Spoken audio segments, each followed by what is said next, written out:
سیدہ فاطمہ رہا اپنے حجرہ میں کمرہ میں ہیں، علی المرتضیٰ آتے ہیں، کہا کہ فاطمہ ابھی تو مہمان تو آ چکے ہیں، ان کو دینے کے لیے کچھ نہیں ہے، چولہا تک گرم نہیں کیا تو کیا دیں گے انہیں؟ اگر علی گھبراؤ نہیں، بس تم نے میرے حجرے میں قدم نہیں رکھنا، دروازے سے ہاتھ آگے بڑھانا، میں دیتی جاؤں گا، اب لیتے جانا، میں دیتی جاؤں گا، اب لیتے جانا۔ اب ایک ایک ٹرے حضرت علی اٹھاتے جا رہے ہیں، سیدہ فاطمہ دیتی جا رہی ہیں، اور وہ سب کے سامنے رکھتے جا رہے ہیں۔ آقا مسکرا رہے ہیں، آقا کو تو خبر ہے کیا ہو رہا ہے۔ سب کے سامنے جب کھانا آ چکا، آقا نے فرمایا صحابہ یہ کھانا کھاؤ۔ کھانا شروع ہو گیا۔ کھانا کھانے کے بعد صحابہ کہنے لگے یا رسول اللہ صلی اللہ علیہ وسلم کیا سیدہ فاطمہ نے اپنے ہاتھوں سے تیار کیا ہے؟ ہم نے زندگی میں ایسا لذیذ کھانا نہیں کھایا، یہ کیسا کھانا تھا؟ آقا نے فرمایا کہ میرا صحابہ، سیدہ فاطمہ کے ہاتھوں سے اللہ نے تمہیں جنت کا کھانا کھلا دیا، یہ کھانا جنت سے آیا ہے۔ اور میرا صحابہ، ابھی جبریل نے آ کر مجھے پیغام بھی دیا ہے، پیغام یہ دیا ہے، اللہ نے جبریل کے ذریعے میری بیٹی فاطمہ کو سلام بھیجا ہے، اور میری بیٹی فاطمہ کی لاش پر اللہ یہ کرم فرما رہے ہیں کہ اے یا رسول اللہ صلی اللہ علیہ وسلم، جبریل نے کہا یا رسول اللہ صلی اللہ علیہ وسلم، اللہ نے فرمایا ہے کہ آپ کے قدموں کے نیچے ریت کے جتنے ذرے آئے ہیں، ریت کے ذرے کو گن سکتا ہے؟ اپنے کاشانہ سے لے کر سیدہ علی مرتضیٰ کے گھر تک آتے ہوئے ریت کے ذرے جو آپ کے قدموں کے نیچے آئے ہیں، ہر ذرے کے بدلے اللہ رب العزت نے تمام آپ کے امتیوں کے جن پر جہنم واجب ہو چکی تھی، ان جہنمی کو آزاد کر دیا، ان جہنمی کو آزاد کر دیا۔ اور وہ دنیا کے غلام آزاد ہوئے تھے یا جہنم کے غلام آزاد ہو گئے؟ وہ سیدہ فاطمہ ہے۔ نہ اتنا مقام ہے، بڑی کرامات ہیں۔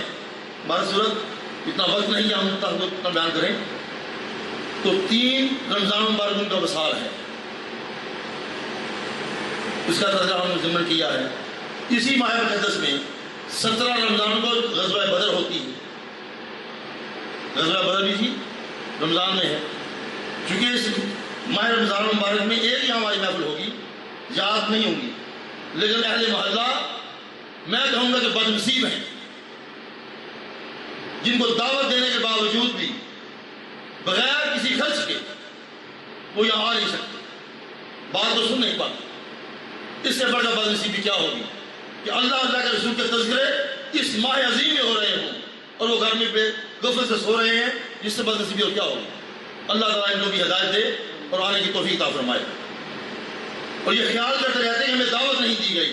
دوستوں، ان محفلوں میں دعوت کی ضرورت نہیں ہوتی، یہ دعوت عام ہوتی ہے، جو بھی چاہے آ سکتا ہے، لیکن آتا وہی ہے جسے اللہ توفیق دیتا ہے، ورنہ وہ شیطان کی حملے پڑے رہتے ہیں۔ جسے اللہ توفیق نہ دے وہ نہیں آ سکتا، باوجود کوشش نہیں آ سکتا۔ یہ سارا معاملہ اللہ کی توفیق سے ہوتا ہے۔ یہ نیکیاں، یہ ثواب، یہ برکتیں اور رحمتیں فقط اللہ کی توفیق سے ملتی ہیں، اسے کرم سے ملتی ہیں۔ تو اسی ماہ مقدس میں غزوہ بدر ہوئی اور اس میں 313 صحابہ کرام نے جانساری کر کے آج اسلام زندہ ہے، انہیں کی وجہ سے زندہ ہے۔ اور اللہ رب العزت نے 313 میں اتنی ایسی برکت رکھی ہے، ایسی برکت رکھی ہے، صوفیہ کرام نے کہا ان 313 کی یعنی وسیلہ سے، ان کا وسیلہ دے کر اللہ سے مانگا جائے تو اللہ انکار نہیں کرتا، عطا فرما دیتا، اللہ عطا فرما دیتا۔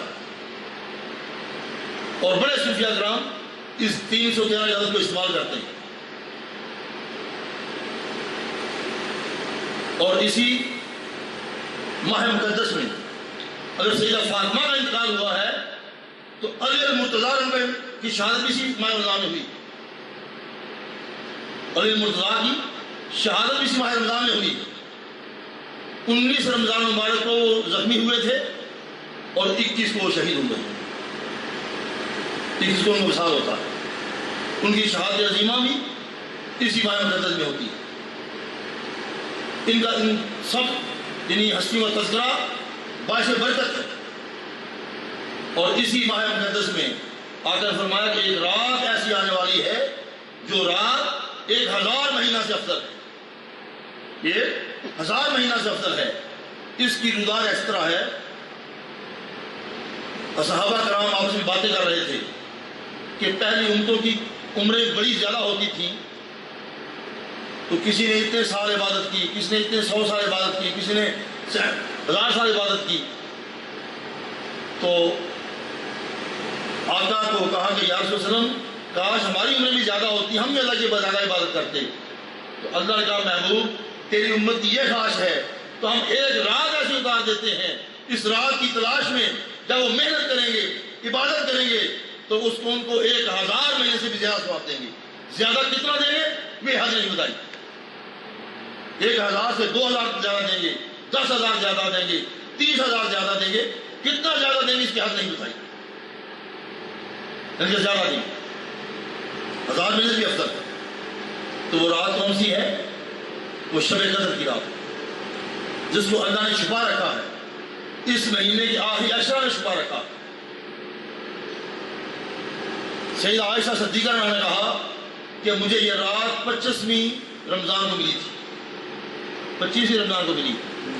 کسی نے کہا مجھے 23 کو ملی ہے، کسی نے کہا مجھے 21 کو ملی ہے، اور سیدنا غوث اعظم رضی اللہ عنہ نے ایک نچوڑ نکال دیا، فرمایا مجھے 27ویں میں ملی ہے، اور جب آپ لیلۃ القدر اس سورہ قدر کو پڑھیں تو حیاتہ مطلع الفجر تک جب پہنچیں گے تو اس وقت 27 لفظ پورے ہو جاتے ہیں، اس سورہ میں 27 لفظ آتے ہیں۔ یہ واضح کر دیتے ہیں کہ 27ویں رات کو ہی یہ ظاہر ہوتی ہے، شب قدر 27 رات کو ظاہر ہوتی ہے کہ لفظ 27 بنتی ہے۔ انہوں نے بہت ساری تفصیل اس پہ گفتگو کی ہے، بارسل مراد اسی رات اسی مہینے میں آ رہی ہے۔ تو آپ 21 کو 22 کو 23 کو 21 کو 23 کو 25 کو 27 کو 29 کو اس کو ڈھونڈ سکتے ہیں،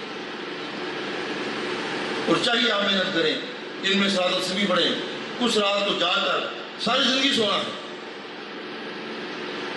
ساری زندگی سونا ہے۔ اس لیے جب اللہ رب العزت اس ماہ مقدس کی پہلی رات کو ہی آسمان دنیا پہ اپنے شان کے لائق نزول فرما کر آقا کے غلاموں پہ نگاہ شفقت ڈالتا ہے، نگاہ رحمت ڈالتا ہے، تو پھر اس کا معنی یہ ہوگا کہ اس مہینے کا ہر لمحہ قیمتی اور افضل ہے، خواہ دن ہو یا رات ہو۔ اس کے دن رات گزارنے کے لیے فلمیں نہ دیکھیں، ڈرامے نہ دیکھیں، تاش نہ کھیلیں، برے عمل نہ کریں، اس سے بہتر ہے یا عبادت کریں، اگر عبادت نہیں کریں تو بہتر سو جائیں، یعنی برائی کرنے سے بہتر ہے کہ آپ سو جائیں، مل بیٹھ کر کسی کی غیبت نہ کریں، چگلی نہ کریں، ان سب چیزوں سے بچتے رہیں۔ اللہ تعالیٰ اس کی بے توفیق عطا فرمائے۔ وآخر دعوانا رب العالمین، جزاک اللہ خیر۔ اب کسی کے ذہن میں کوئی سوال ہے، کوئی بات ہے تو پوچھ سکتے ہیں۔